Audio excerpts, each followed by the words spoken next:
welcome to the Voice of Islam. The Voice of Islam is a weekly radio program organized by the Islamic Council of Jamaica, the umbrella organization for the Muslim community in Jamaica, to propagate the message of Islam, dispel the common misconceptions about Islam, and facilitate a medium to provide the Islamic perspective on topical issues and alternative solutions. You may contact the Islamic Council of Jamaica at 648-9545. That's 648-9545. You are listening to the Voice of Islam. Before we begin, let's take a few minutes to listen to the recitation of verses selected from the final revelation to mankind, Al-Quran. أعوذ بالله من الشيطان الرجيم بسم الله الرحمن الرحيم ولا تقتلوا أولادكم خشية إملاق نحن نرزقهم وإياكم إن قتلهم كان خطأ كبيرا ولا تقربوا الزنا إنه كان فاحشة وساء سبيلا صدق الله العظيم. Do not kill your children for fear of wants.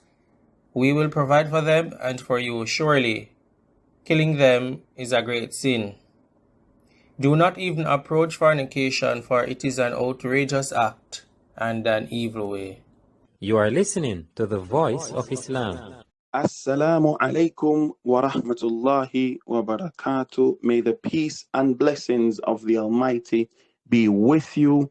This is your brother in humanity, Brother Sulaiman. You are listening to the Voice of Islam. I want to welcome you again to another episode of Mythbusters. So here we examine common misunderstandings and misconceptions related to the fastest growing, yet one of the most misunderstood religion on earth, right? And this is Islam. So today we want to talk about a topical issue of debate in the past, few weeks to months, even in the past couple of years, not just in the US, right? But by expansion, surrounding countries and islands, including that of ours, Jamaica. And it's the issue of abortion, right? So many people are unaware, right? There's this misconception that Islam really doesn't say much about abortion. And so a lot of times we don't hear Islamic voices in this debate. So we want to clear that misconception or that misunderstanding up today, right? So we're going to be looking at the issue of abortion. Now, as Muslims, whenever we want to deal with any issue or any question that is posed to us, we like to refer back to what we consider the foundation or the fundamental principles of our religion. And then we build from that. And so this issue of abortion is not any different, right? Now, in Islam, we believe that there is only one creator, one dega creator of the heavens and the earth. We believe that the creator, Allah, created all that exists. Now, we believe that he is the only one that has the authority to legislate and to send down guidance. And this guidance he has sent in the form of the Quran, right?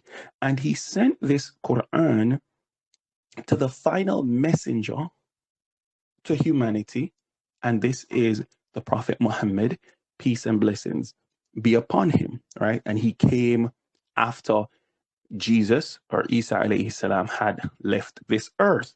Now, in the Quran, chapter 52, verse 35, Allah, the creator of the heavens and the earth, he asks a really critical question, which is rhetorical. It's aimed at trying to stimulate or facilitate this discussion point that we're going to be looking at as it relates to abortion. This is the first thing. In the Quran, right, in the Arabic, Allah, the creator of the heavens and the earth, he says, Am khuliqu min ghayri shay'in am humul khaliqun. Right? And it means in the English, are you or were they created by nothing? Or were they the creators of themselves? So the first question Allah subhanahu wa ta'ala, Allah the creator of the heaven and the earth, the first question he's posing, right, is how did you come into existence?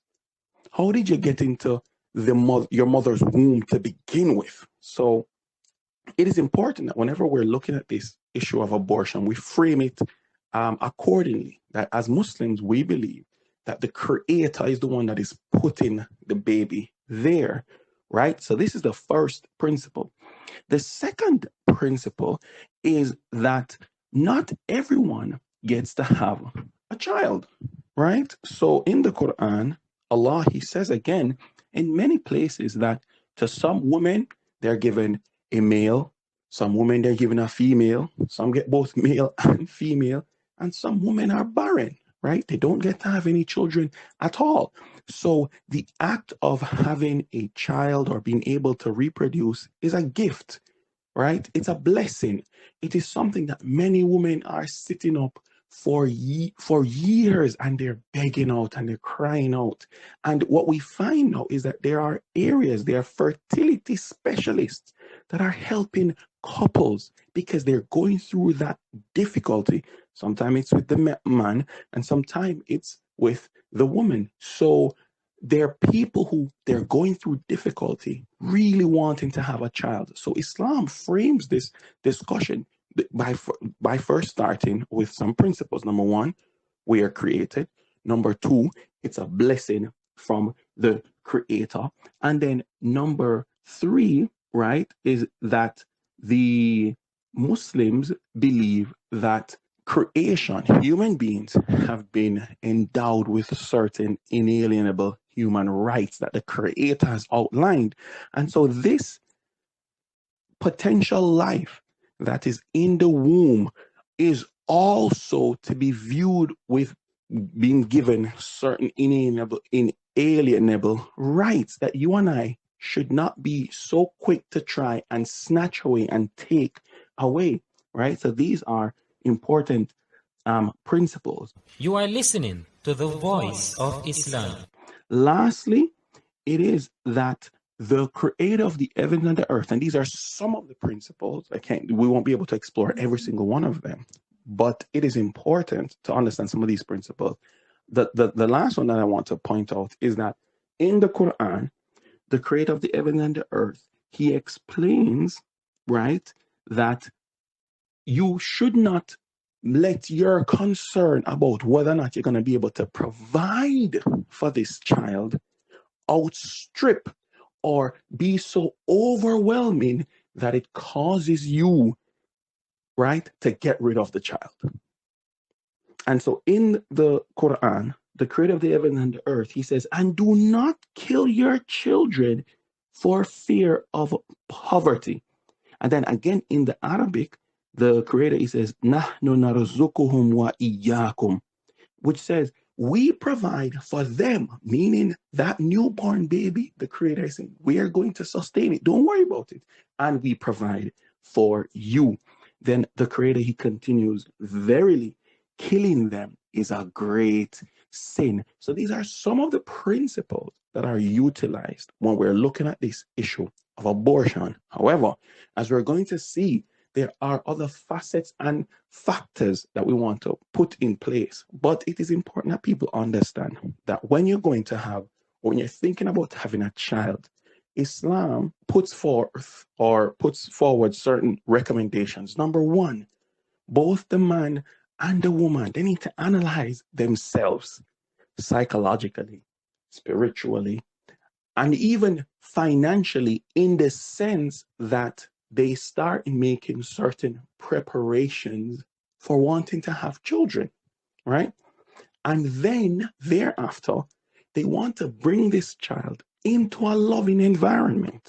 You want to bring this child into a nurturing and caring environment, right? You want the mother to be in the right psychological frame of mind.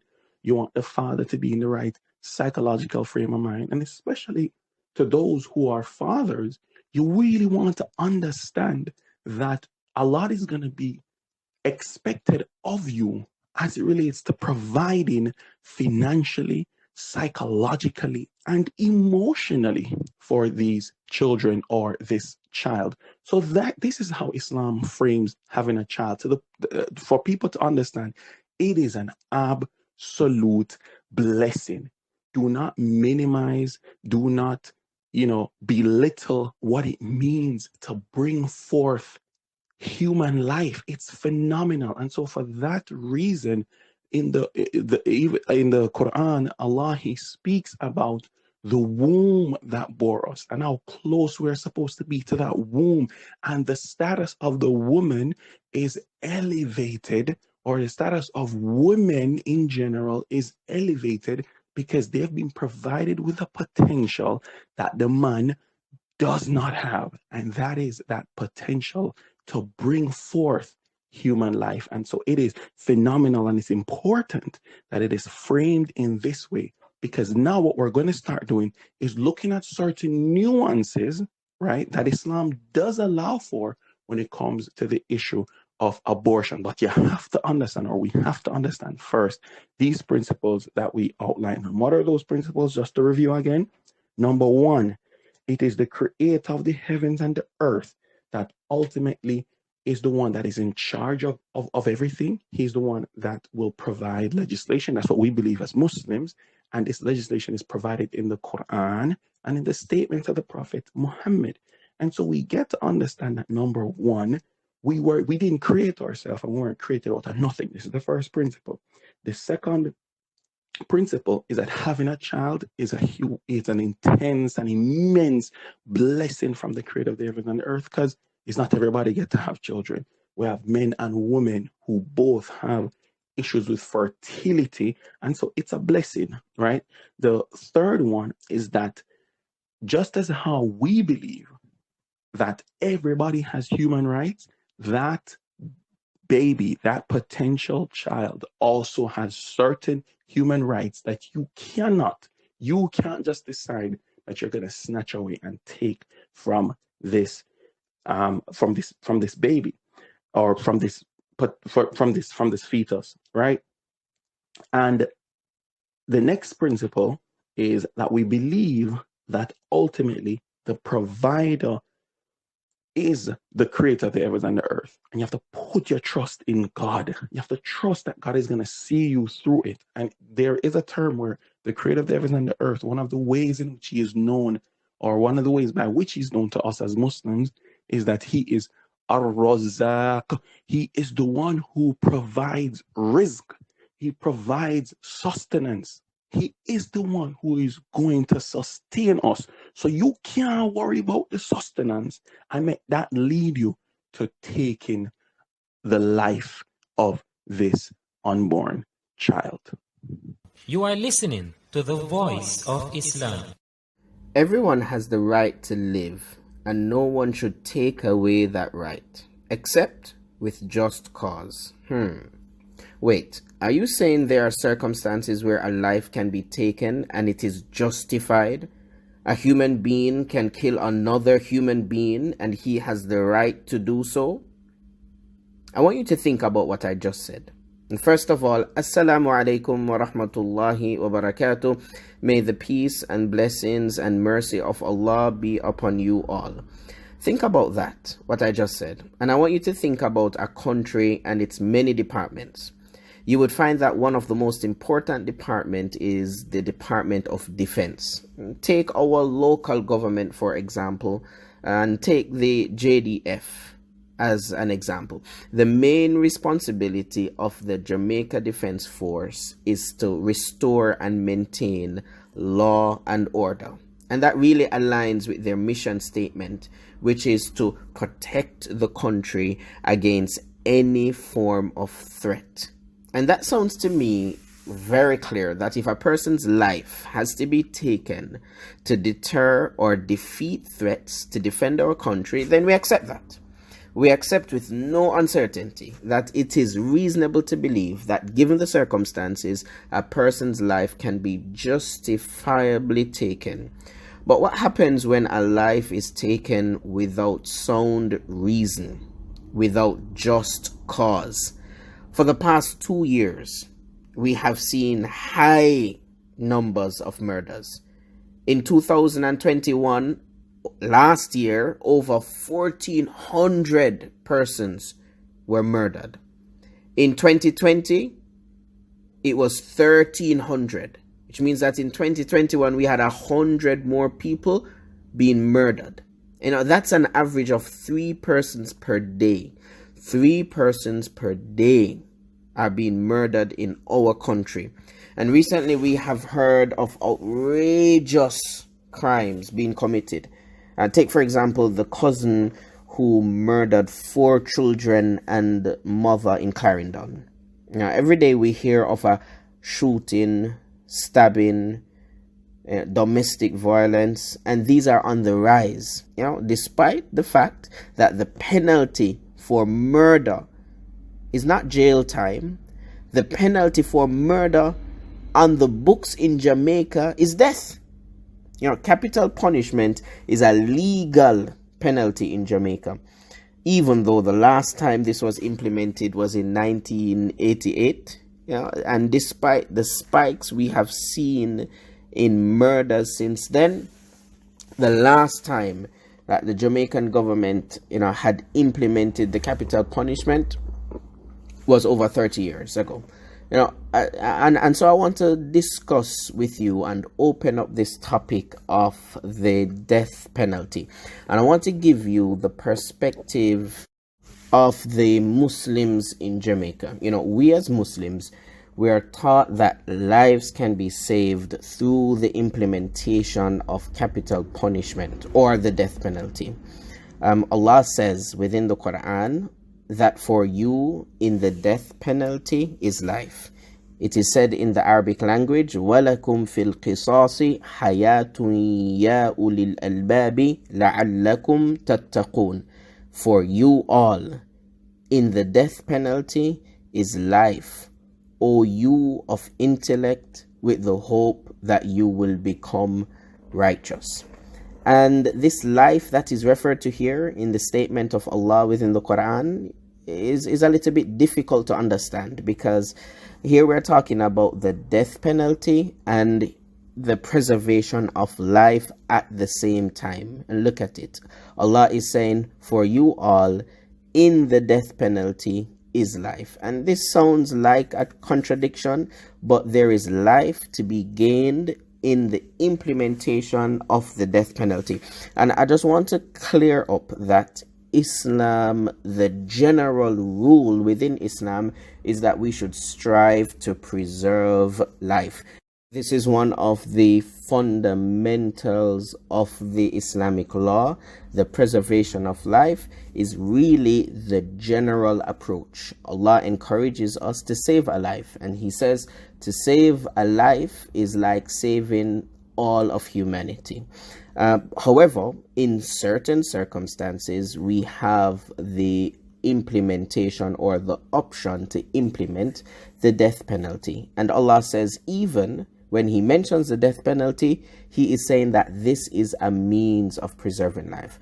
And so how is it that the death penalty preserves life? Very interesting. And so the reference here, comes about in not just one way. The reference of saving a life comes about here in not just one way, but there are many benefits. And we're going to look at about 3 benefits to the death penalty and how it brings about life. You are listening to the Voice of Islam. So the first benefit is that when a person knows, when a person is aware that he will be killed, if he kills, then this will deter and discourage him from committing that act. If he knows that he's going to now give up his life by taking the life of someone else, then he would think twice before doing that. And then that would lead to a reduction in crime, and then provides that opportunity for life for the rest of society. And so a person who is faced with such a harsh penalty for committing this crime, they would think twice before taking the life of another person. I think at this point it's really important to note that the approach Islamic law takes is one of prevention. We know the saying, prevention is better than cure. And so the implementation of the death penalty, or even having the death penalty, is really that preventative instrument that reduces crime and so on. And within this, it produces an opportunity for life.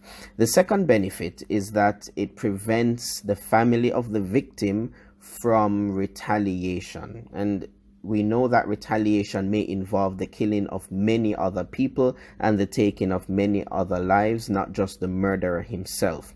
And so what the death penalty provides is that it brings the person to justice, that now the person is handed over to the law, and they would experience the full brunt of the law, which is that their lives would be taken, and this would be used as an example of justice.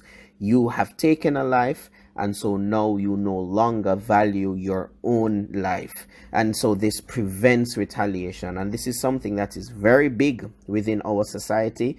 We know that reprisal is a big issue, and it is a fear and concern whenever a murder takes place.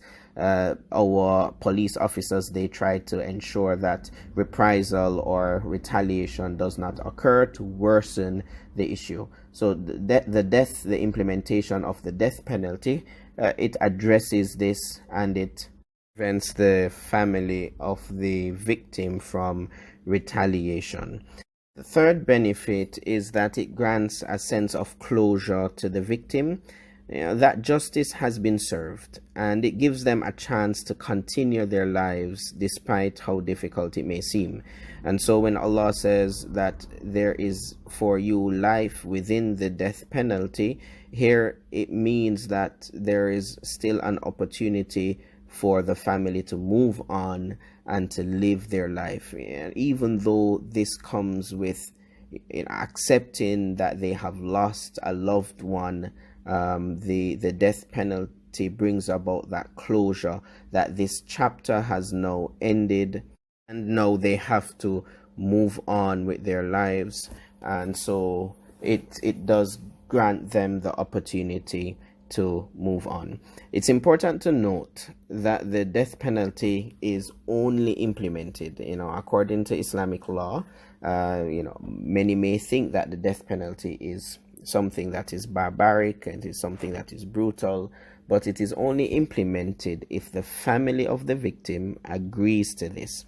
So the family would have to all agree that they believe that the best course of action is to take this person's life based on the fact that he has taken the life of another. If one of the family member disagrees, then the penalty is not executed. It is not carried out.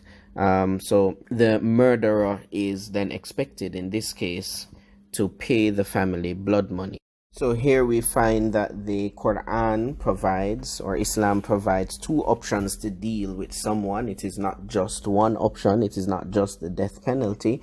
But if someone is found guilty of intentional murder, and this is where the death penalty comes about, only in the case of an intentional murder, the Quran provides two options. One, it is either the murderer is killed in the manner in which the victim was murdered, or the family of the victim offers forgiveness, after which the murderer now has to pay the family what is called blood money.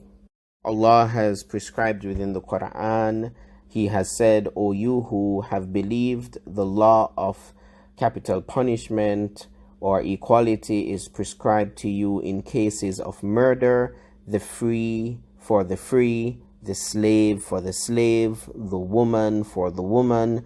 But if any forgiveness is made by the brother of the slain, then grant any reasonable demand and compensate him. This is a concession and a mercy from your Lord. After this, whoever exceeds the limits shall be in grave penalty. Allah subhanahu wa ta'ala, exalted is He has also said in chapter 5 within the Quran, verse 45, We have ordained therein for them a life for a life, an eye for an eye, a nose for a nose, an ear for an ear, a tooth for a tooth, and wounds equal for equal. But if anyone remits the retaliation by way of charity, it is an act of atonement for himself. And if any fail to judge by the light and guidance of Allah what has been revealed, they are no better than the wrongdoers.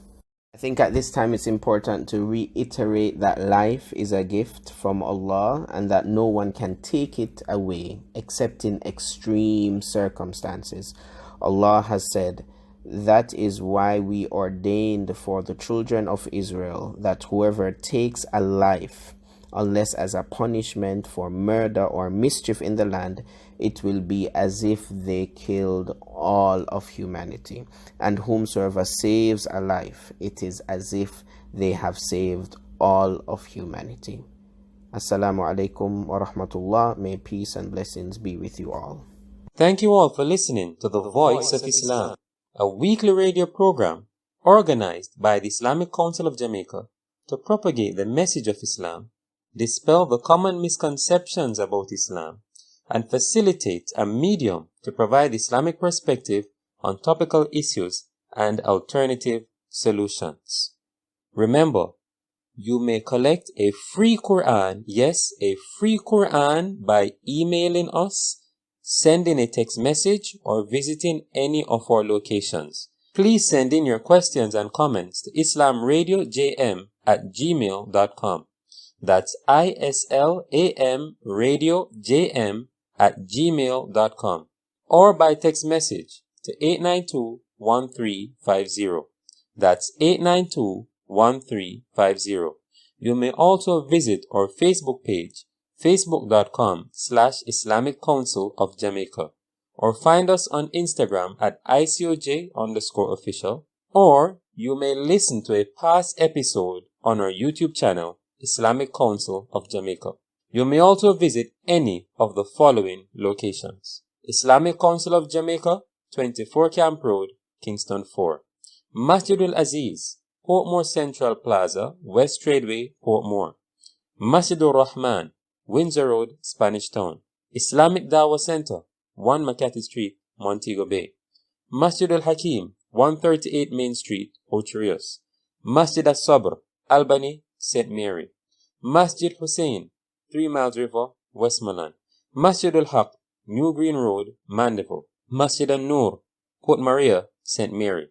Masjidul Ihsan, West End Road, Negril. Masjid At-Taqwa, Newell, St. Elizabeth. Masjid Ibrahim, Riversdale, St. Catherine. Masjid As-Sakina, 26 Miriam Way, Montego Bay. Peace be upon you all. Assalamu alaikum.